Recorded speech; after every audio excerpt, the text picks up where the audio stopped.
Welcome to the Check Your Head podcast, the podcast where notable musicians and experts come and share their stories and solutions for mental health and wellness. I'm your host, Mari Fong, a music journalist and life coach for musicians, and today I have some exciting announcements.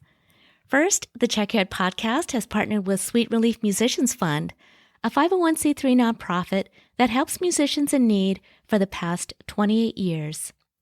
Sweet Relief Musicians Fund has helped a number of musicians and their crew staff, especially during the pandemic, and has also established a mental health fund. So if you'd like to support with your donation, visit sweetrelief.org or visit checkyourheadpodcast.com. Second, the Check Your Head podcast has a new YouTube channel with video interviews of Seether, Gilby Clarke, and more. So be sure to check out our new YouTube channel and please subscribe. Third, we have our featured guest for today.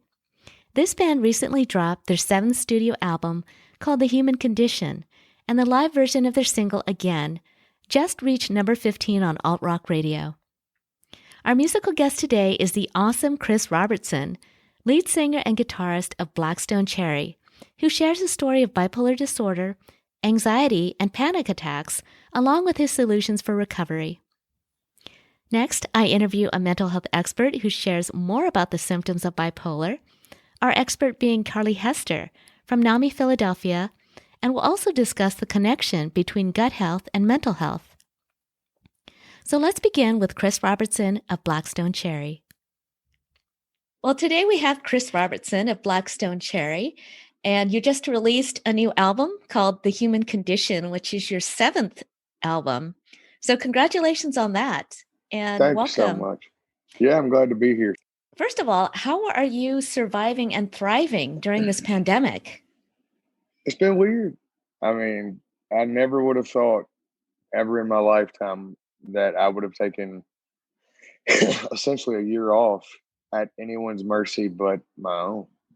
I would have never thought that I would have got told that you really can't do what you do anymore. And that was, at first, it was like, oh, it'll open back up. And then the longer that went on and the more things that got canceled or postponed for an entire year, it starts to weigh on you. And this year's been tough. There's no two ways around it. Not only, everyone's financially struggled, but the bigger picture is how is this affecting people mentally? Because I know for me, I am a person who is manic depressive. Clinically, I'm manic depressive and I have severe anxiety. So it's either really good or it's really bad. And sometimes that side slips up on you. But for me, this year has just been about trying to spend time with family and really looking inward more than anything. And I mean, I had to get on an extra medication. I've taken medication for 10 years now, roughly almost 9-10 years. And I'm okay with that. That's what I found that allowed me to wake up and actually realize the world can be beautiful and the people in it can be as well. I'm an entertainer. That is what I was born to do. It's the only thing I've ever been really passionate about. And then you've also got to worry about the virus. And then you've got people in my family that don't have the strongest immune systems, where they're fighting cancer or just old age or whatever. So it's 6 million worries and one positive. But for me, no matter how many worries there are today, I try to find the one positive and latch onto that thing with everything I got and just try to figure out a way to make that the bigger picture of the day. Well, you have the album, The Human Condition, and it's got songs like Push Down and Turn that have a bit of a mental health message. Is there a message that you're trying to give out to your fans with this album? I mean, essentially for me, it's okay to be a little fucked up. Just the hardest part for me was ever admitting that, right? Mm-hmm. So the biggest thing for me was going, I have a problem and I need help. Because as a dude, I was raised like you can be the tough one in the family. You kind of embrace everything and take it on and just take one for the team. And for me, it was finally trying to break that down and go, okay, you need help. Like, you've got to do something about this now. But, talking to someone The first time I went and talked to a doctor who specialized in mental health, it was the most eye-opening experience of my life because I had every preconceived notion going into it. Like, they hear the same thing every day. They hear this from so many people a day.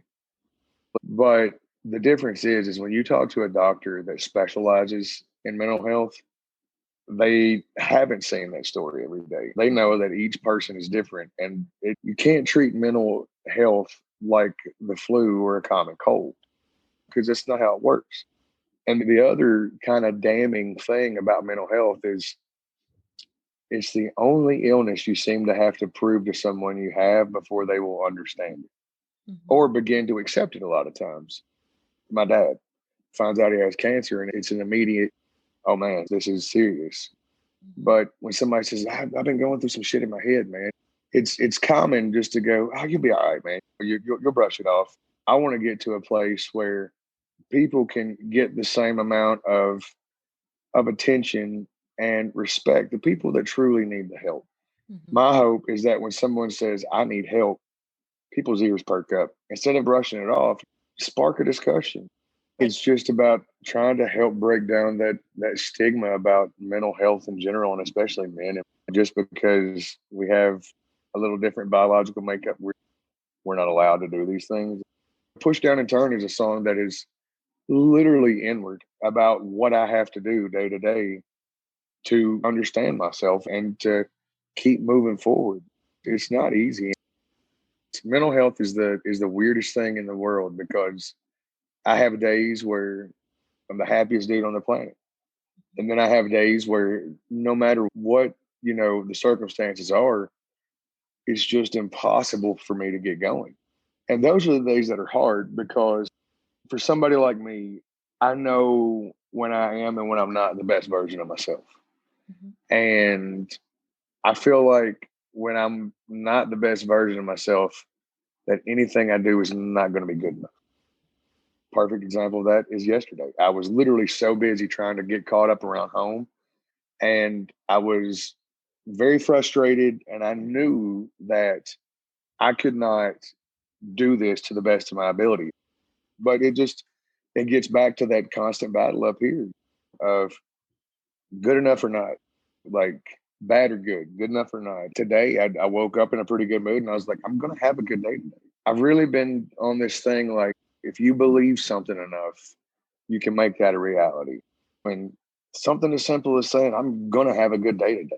If you make yourself believe you're going to have a good day, you're going to have a good day. The thoughts in our head do sort of affect our behavior, affect how we see things. And sometimes those positive remarks are really going to help. But then there are times when no matter how much we try to change our thoughts, we still are in this depression or we still are in this state of anxiety. And I know in 2011, things kind of came to a head for you. The suicidal thoughts turned into possible suicidal action. So can you tell me some of the feelings and some of the events that led up to that time? I think it was just letting things build up over the course of, let's see, I would have been 26, getting ready to be 27.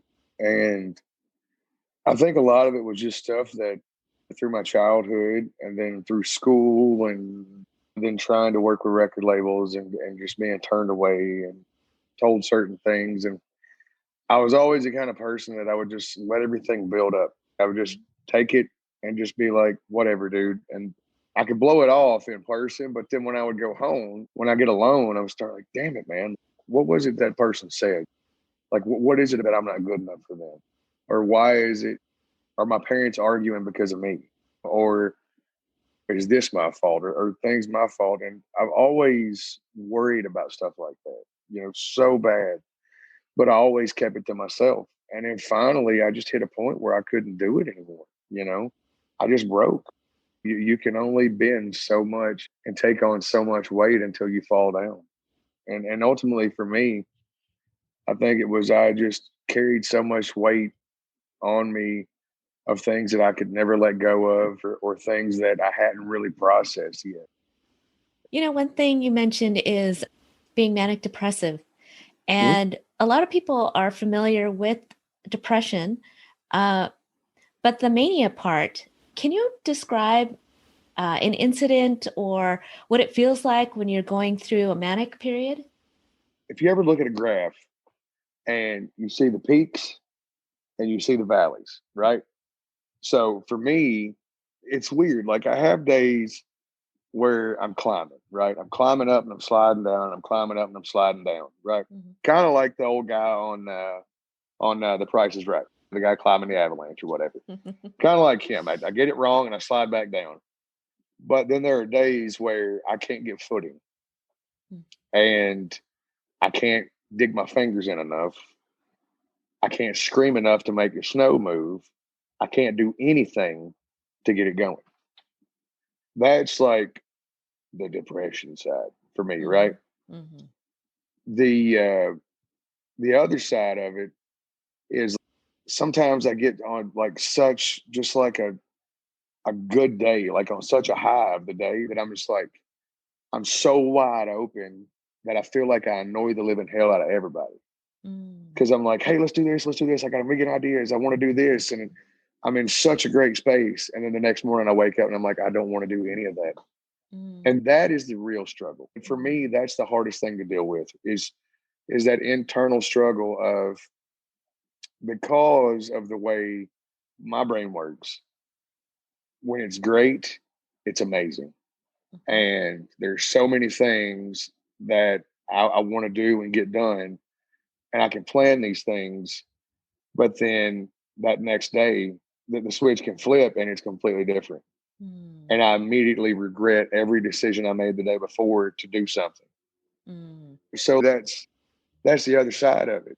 Is even when I'm like on top of the world happy, there's a worry in my mind that this is great, but tomorrow I'm gonna like not want to do what I said I'd do 2 days from now.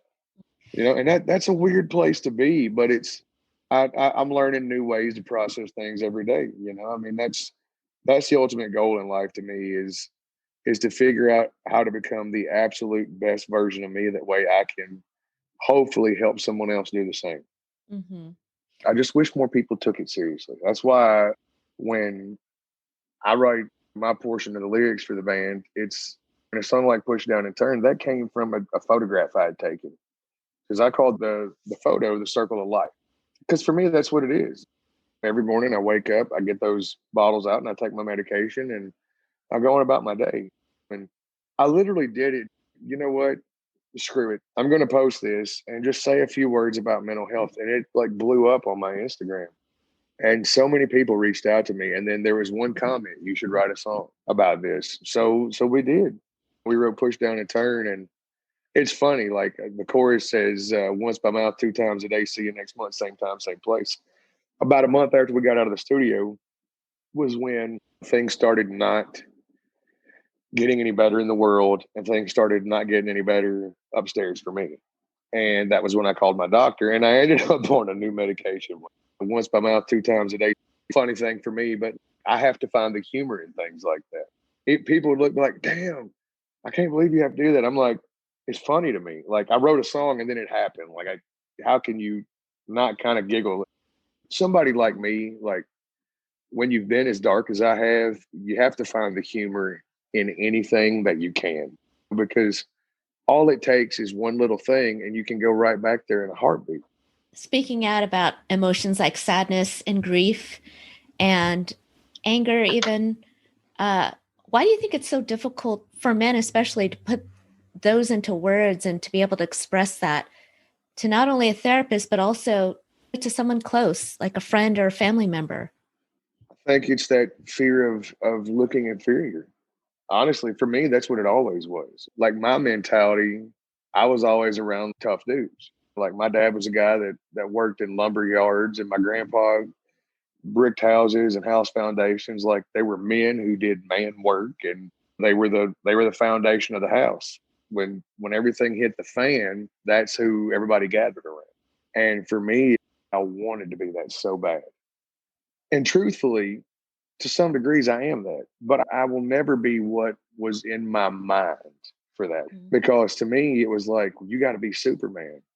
Well, the fact of the matter is even Superman has something that affects him, right? So nobody's bulletproof, but I think it's just the fear of being looked at as demasculated or as inferior.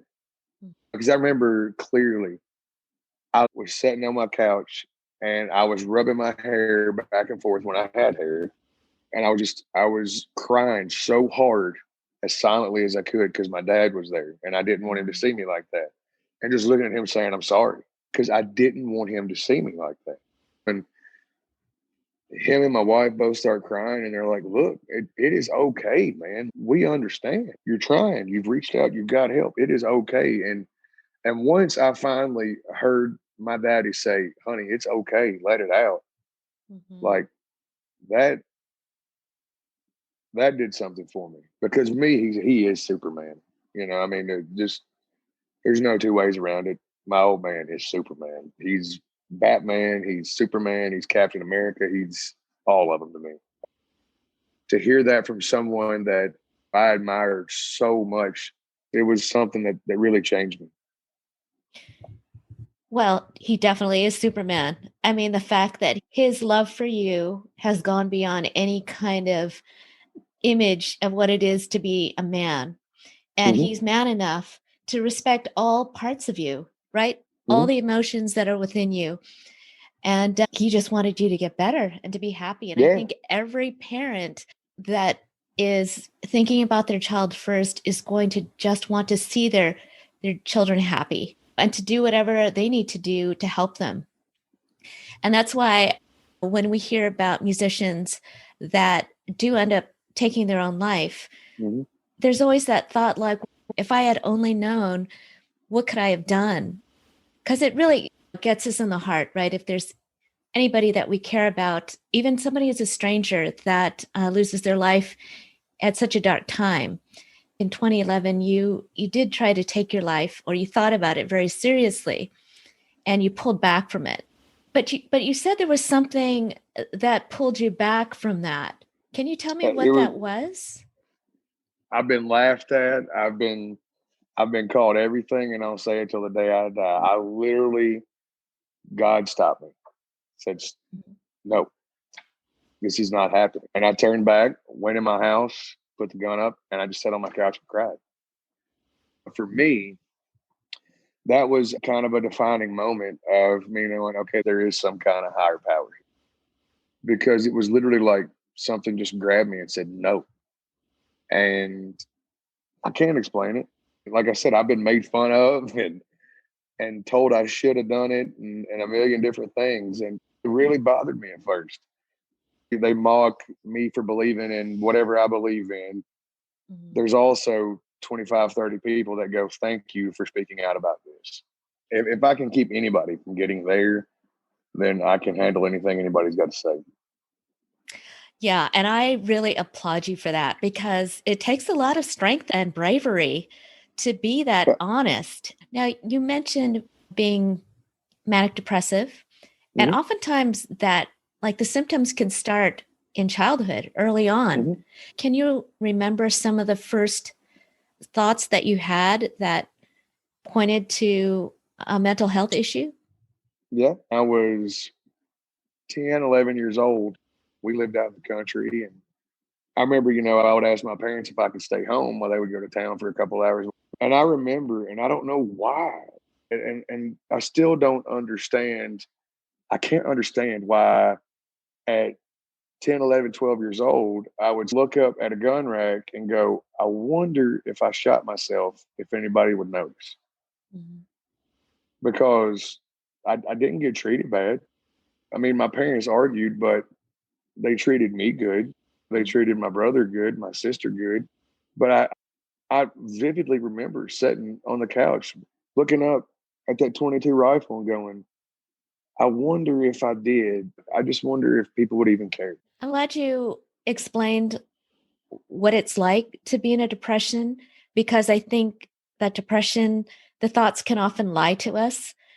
Just like you looking at the gun and thinking these thoughts, and also taking blame for things that weren't necessarily your fault, but there's something about the disorder that causes you to think that way. you also talked about anxiety.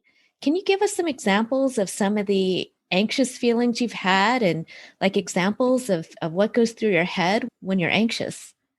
So we used to go out to the merch booth every night, and we haven't done that since 2011 or 12. For anyone who's never had a panic attack,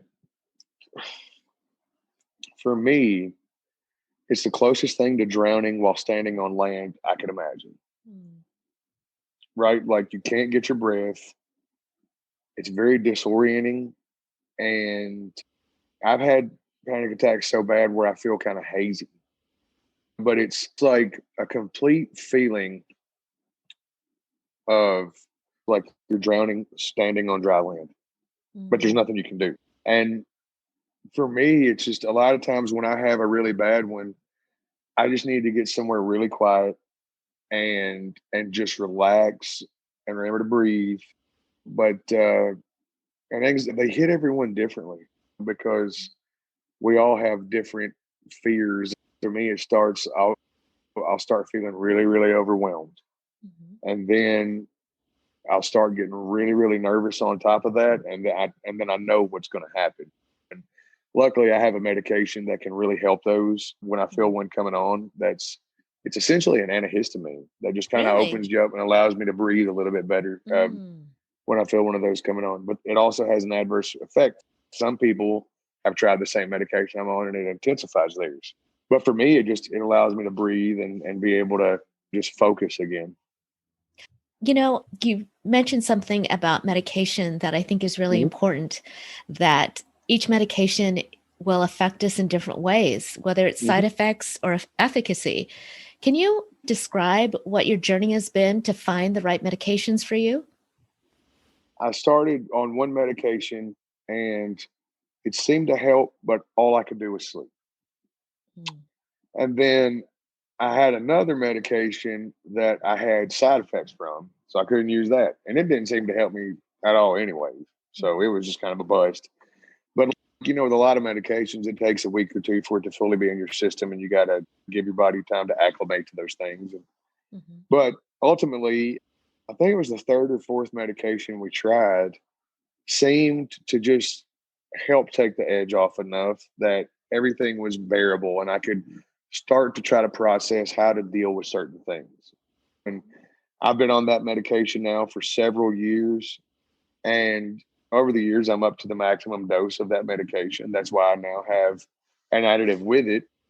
I mean, the thing for me is I've tried getting off medication. Mhm. I've tried doing, anything I could to not have to take medicine. And that just ain't in the cards for me.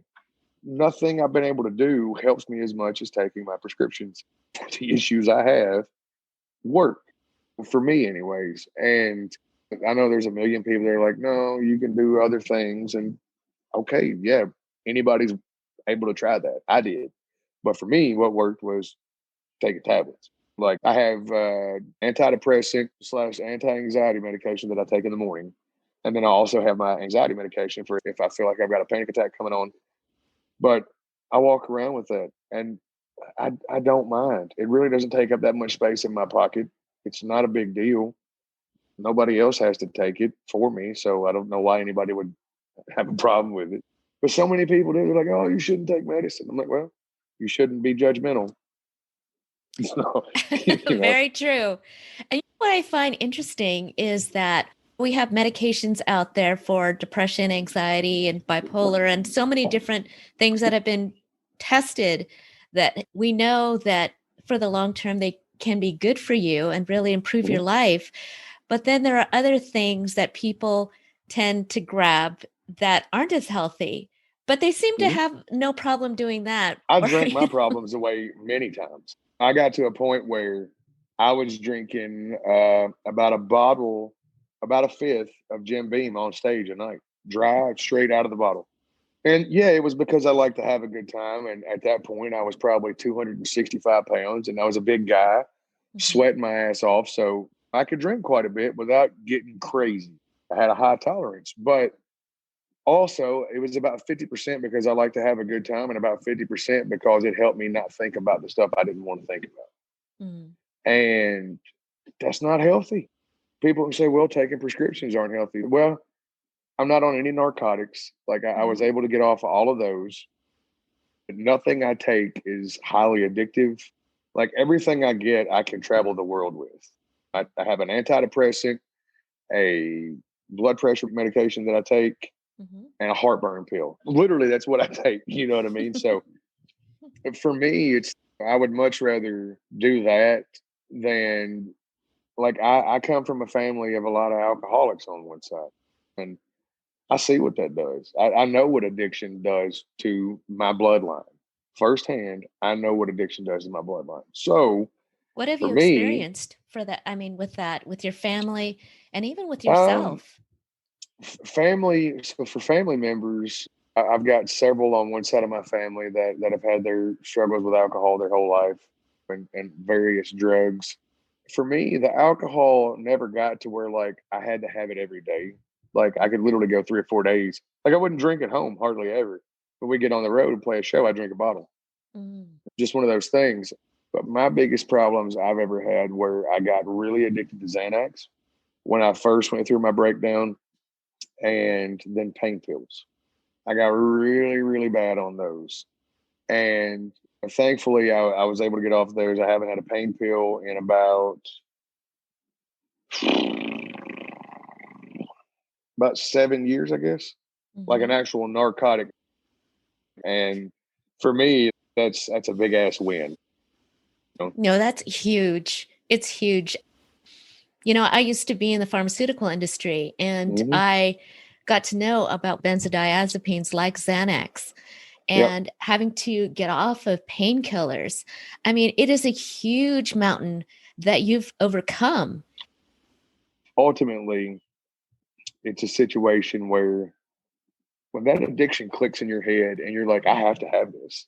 Like I would literally get woken up 10 minutes before a gig and I Mm-hmm. would roll over and grab 3 or 4 Xanax out of a bottle, pitch them in my mouth and chew them up, Mm. walking to the stage. Or I wouldn't play. I felt if I didn't have my Xanax, I couldn't go play the show. Mm. And anybody that's ever had to take anything like that knows that they kind of zombify you a little bit. And here I was chewing 3 or 4 up at a time and walking on stage. And then I don't remember 2 years of touring. I don't. From 2011, most of 2012, like all of 2011 pretty much and 12 are just kind of a blur to me. Mm-hmm. Was there an incident that made you say, you know what, I can't take this anymore. I do need to go and do something It about. started for me, I realized I had to quit all the pills. We had been home and we had gone on the road and I was in England and my wife called and said, how you doing today? And I was like, I'm all right, because she knew I was struggling really bad. And she said, well, are you sitting down? And I was like, I can be. She said, I'm pregnant. And I was immediately thrilled Mhm. because I had something positive in my life for a change. Even though I was playing sold out concerts and I had all the pills I could need, like I was miserable, really.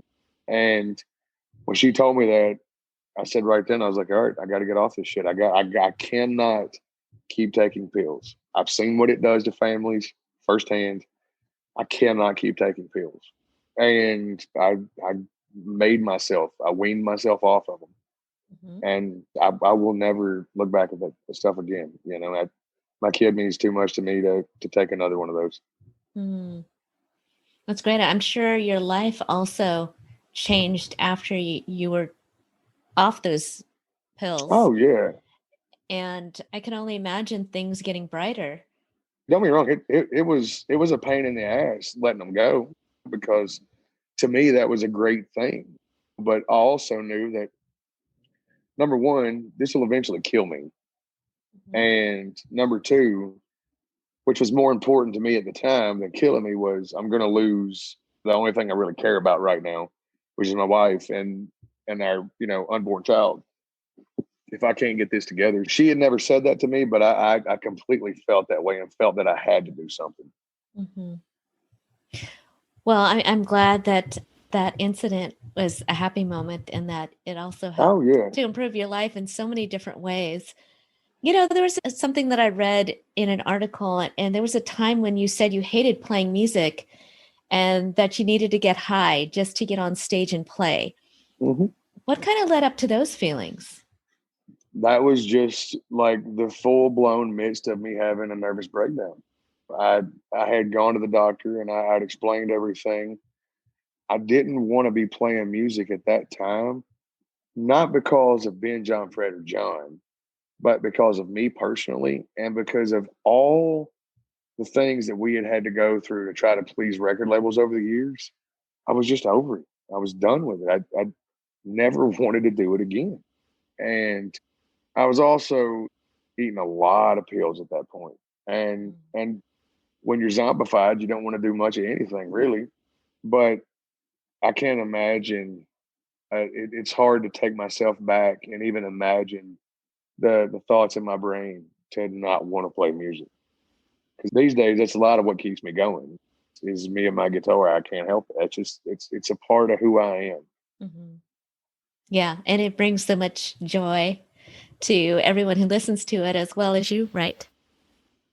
Music is such an expressive outlet, and it's the one time that I feel like I can say anything, and the music is kind of a shield, really, especially with a song like "Push Down and Turn" and "When Angels Learn to Fly," because those are two songs that are very, very close to me.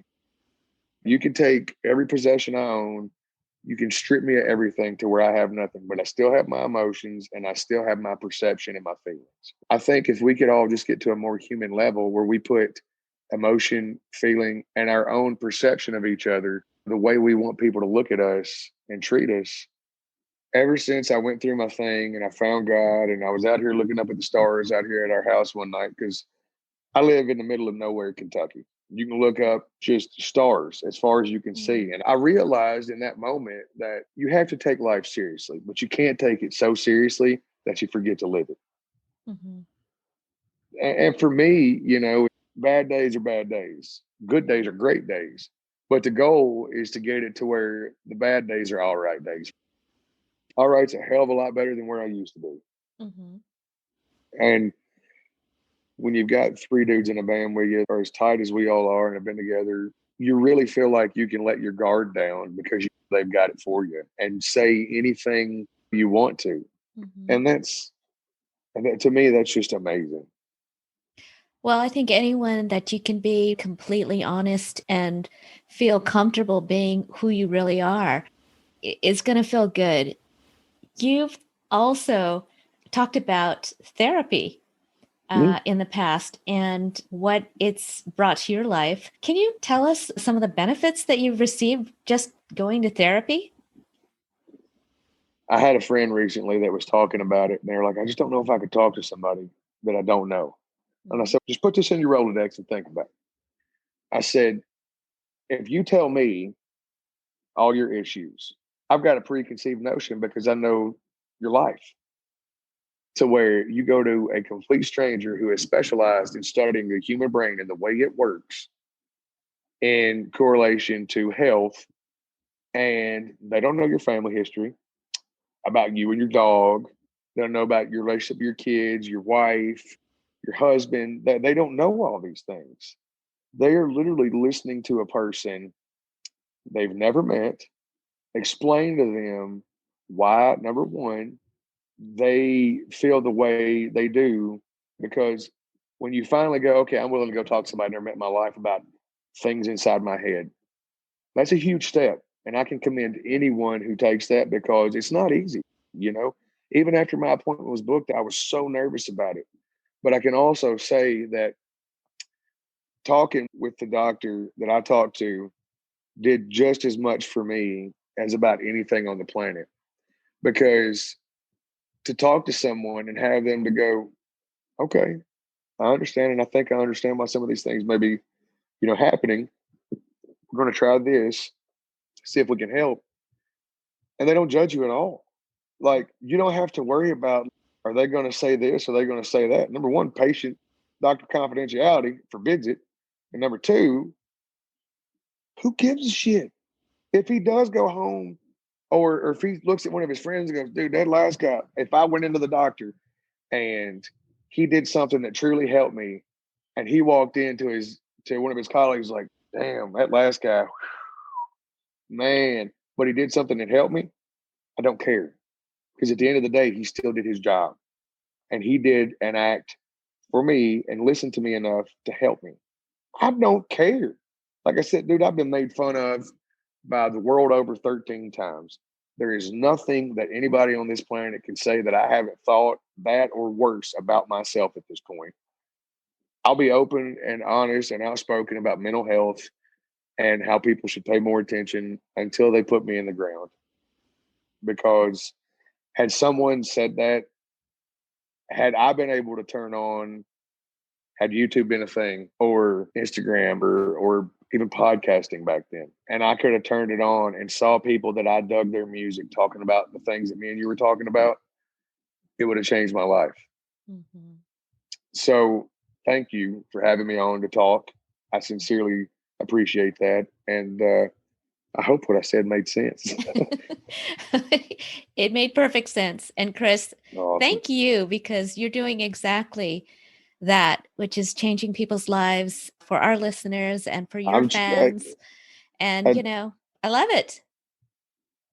I don't know that I've ever changed anybody's life, but if hearing me talk about how crazy I am, let somebody go, maybe I should check in and get some help, then it's all good. Well, thank you so much, Chris. I really appreciate you being on the podcast. I sincerely appreciate it. Okay. No worries. Thank you. Next up, we have Carly Hester, a clinical social worker and manager at NAMI Philadelphia. NAMI standing for the National Alliance on Mental Health. Carly talks about the symptoms of bipolar, the correlation between gut health and mental health, and the mental health resources you can find online at NAMI.org and at a local chapter near you. Hi, Carly. We just talked with Chris Robertson of Blackstone Cherry, and he described symptoms of bipolar disorder. And I was wondering, can you give us some basics on bipolar and some of the symptoms to look out for? Folks may know it otherwise as manic depression or manic depressive disorder, but bipolar disorder is a very serious mental illness. And it is a disorder that is characterized by extreme changes in mood. So from mania to depression. However, between those mood episodes, a person living with bipolar disorder, they will experience or may experience normal mood. Okay. How long do the shifts normally last? I'm just kind of curious about that. Yeah, so with each individual, it can be a different experience. So there are two different types of bipolar disorder. There's bipolar 1, and then there's bipolar 2. Bipolar 1, that involves episodes of severe mania and often depression as well. And typically with bipolar 1, these manic episodes last for at least 7 days. And often manic episodes are more severe, they're longer. They may even experience psychosis. And oftentimes that individual needs immediate crisis intervention or immediate hospital care. And the depression episodes for folks living with bipolar 1, they can typically last at least 2 weeks or longer. But with bipolar 2 disorder, it involves less severe forms of mania. So the mania isn't lasting as long. It's not as severe. There's no psychosis involved. It's also described as hypomania. So it's a little less severe than those living with bipolar 1. Thank you so much for clarifying that. You're welcome. Because I myself am learning more about bipolar. And a lot of musicians are speaking out now. Demi Lovato is one that has been speaking out quite a bit. We have Pete Wentz of Fall Out Boy. We have Ray Davies of the Kinks, Scott Stapp of Creed. These are all musicians that are speaking out, having signs and behaviors of bipolar disorder. So there's been more talk about the correlation between gut health and mental health. I was wondering, what are your thoughts on this? Yes, I think there's such a correlation between gut health and mental health. And it's because we have beneficial bacteria within our guts. And When that is weakened or when there's damage within our gut due to stress, the integrity of our gut lining can be compromised. And it makes us more susceptible to exhaustion, deficiencies, different forms of depression and anxiety. And actually, I read the vast majority of serotonin, which is like the happy stuff that's in our brain that makes us feel good, is in our gut. And that serotonin is produced there and it travels through the body to our brain. And when our gut is compromised, our serotonin levels are less. And there's not a lot of serotonin to travel to our brain. So there is a big correlation between lack of serotonin and depression and anxiety and diagnoses that are similar to those. Thank you so much for clarifying that, because I think that's kind of new information in general. Yeah. And that we should all really be aware of our gut health and that it could affect our entire body, not just our gut. So if there are musicians that are on tour or anyone that is starting to have signs of bipolar, what are some of the services that NAMI can provide? NAMI affiliates have helplines. NAMI National has a helpline that you can call into if you're feeling signs of mental health distress or if you're feeling in crisis. You can always call the NAMI helplines at your various affiliate offices, or the helpline for the national NAMI line is 1-800-950-NAMI. So that's pretty easy. But most importantly, if you're experiencing crisis or feeling suicidal or having feelings of self-harm, you can always reach out to the National Suicide Prevention Lifeline through phone, or you can even text now, which is great. And I'll give you those numbers here as well.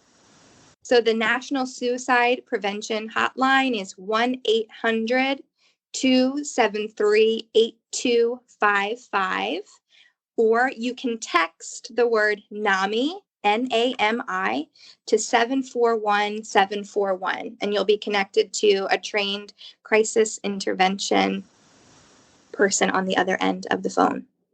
That is so amazing. And I love the fact that now that there's texting. Yeah, it's wonderful. We do a lot of work, NAMI does, with a program called Ending the Silence. We go into schools and we talk to youth about mental health and signs and symptoms and asking for help and advocating. And a lot of times young people are more interested in their phone through texting. And musicians alike, they're busy. They're on the road. They're going to and from different gigs and shows and doing lots of things. So they may not have an opportunity to sit down and have a phone call, but texting might be an easier resource for them. And texting can add some privacy. It's confidential and it's just so much easier, especially if you're in a crisis. Everyone seems to have the phone in their hand, and it may be easier for them to text versus talking. There's a lot of times there's a stigma, whether it's within our families or our friend circle or our community, saying, I'm struggling or I'm hurting here. I have a mental illness and I don't know like how to get help. That's a scary thing for people because of that stigma, right? That people think people with mental illness are weak or they're scary or they're crazy and they're going to harm me or themselves. So folks hide in that hurt and they don't often come forward because of that shame. So NAMI and Ending the Silence really strives to crush that stigma and to really have conversations around getting help and asking for help, and that being an advocate is being a hero and that you could save someone's life. So if somebody asks for help, what is the response that is the right way to respond where you can really help? Absolutely. And I think in our Ending the Silence program and just in general, if someone asks for help, that's them being brave. And that is them coming forward and saying, I am hurting and I need help and I trust you to help me. So we always say, never leave that person in the dark, never leave them alone, and to take action immediately and always. Never think that someone is joking or kidding or that it's a phase or that they're being dramatic. We always want to take someone asking for help seriously. And it's also empowering to ask that person, what can I do to help you? What kind of help are you looking for? And to listen to that friend and to just be with them and sit with them and just allow them to lean on you in a way that is comfortable for them, but to never give up on them, and to give them resources as the lifeline number that I mentioned and the text line number, and just simply being a friend can really go far. Yeah, so NAMI.org is the website for our NAMI national office. And on that website, you can get connected to your local NAMI affiliate that is in your city or your county. You can also get tons of information on there around specific diagnoses and advocacy opportunities and various classes and support groups that your local affiliate may offer. There's also online classes that you can participate in. For example, if you're a parent or a loved one of a young person living with mental illness, there's a course called NAMI Basics where you'll learn the ins and outs of mental illness and different symptoms and things of that nature that your young person in your life might be experiencing. There's also support groups that you can find through your own local affiliate. So here in Philadelphia, we operate support groups for people living with mental illness all throughout the month. And they're free. All of NAMI services are free, regardless of insurance, regardless of socioeconomic status. All of our services are free. So if you're looking for a support group, contact your local NAMI office and say, hey, I'm someone living with mental illness, and I was wondering if you had any support groups for me. There are also support groups for loved ones, for parents, caregivers, partners of someone living with mental illness that NAMI provides as well. So we have tons and tons of stuff. Like I said, from support to advocacy to education, NAMI is here for you to love and support what you're going through. Oh my gosh, you guys are so amazing. And let me tell you something. The support groups, when people are going through whatever mental health challenge, they feel alone, even though they're surrounded by people that love them. Yes. And there's such a lack of understanding. So I know that when you go to a support group and you hear other people, it's a huge relief. It's just the beginning of healing. And it's so important for families to understand what's going on, to get better insight so that they could help not only their loved one, but also themselves. Yeah, because it really affects everyone around them. Mental illness, it's a family thing. It's not just affecting that individual that's living with mental illness. It's in fact affecting their circles. And we want to love and support their circles as well. Well, Carly, you are great. Thank you. You're great. Every day, you all are making a difference. We've seen it and we've lived it and we breathe it every day. So it's a powerful place to be. It's a powerful organization to be a part of, just to see people thrive and live their best life and be true mental health warriors. Awesome. Mm-hmm. You are my NAMI superhero. Oh, thank you. Well, we are grateful. A big thank you to Chris Robertson of Blackstone Cherry and Carly Hester of NAMI Philadelphia. We'll be closing the episode with Blackstone Cherry's single, Again, so stay tuned for that. For more information on Blackstone Cherry and to purchase their album, The Human Condition, visit blackstonecherry.com and find them on social media at Blackstone Cherry and at Blackstone Cherry Official. For more information on NAMI and NAMI Philly, visit NAMI.org, that's NAMI.org, and NAMIPhilly.org. So until next time, be brave, ask for help, and be persistent in finding the mental help that you need.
come back to life.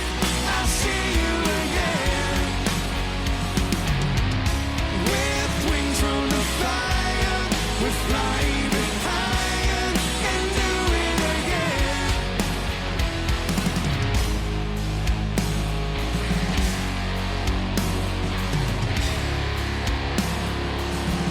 Every time that we die, don't you know, yeah, from the ashes we will rise. We will rise together, love, again, again, again, again.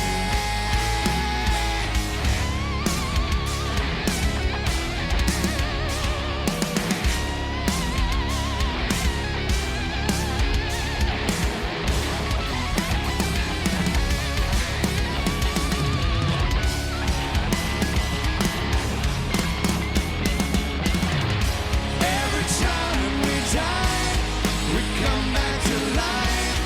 I'll see you again. With wings on the fire, we fly even higher and do it again. Every time that we die, we come back to life and do it again.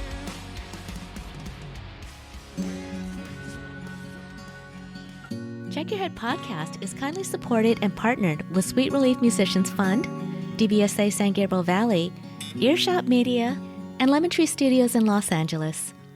Visit checkyourheadpodcast.com, where we have over 100 solutions for mental health. Be our friends on social media at Check Your Head Podcast. Watch us on YouTube and support us with a kind donation on checkyourheadpodcast.com. Check Your Head Podcast is sponsored by a 501c3 nonprofit, with all donations being tax deductible. Thank you for your support, and thank you for listening.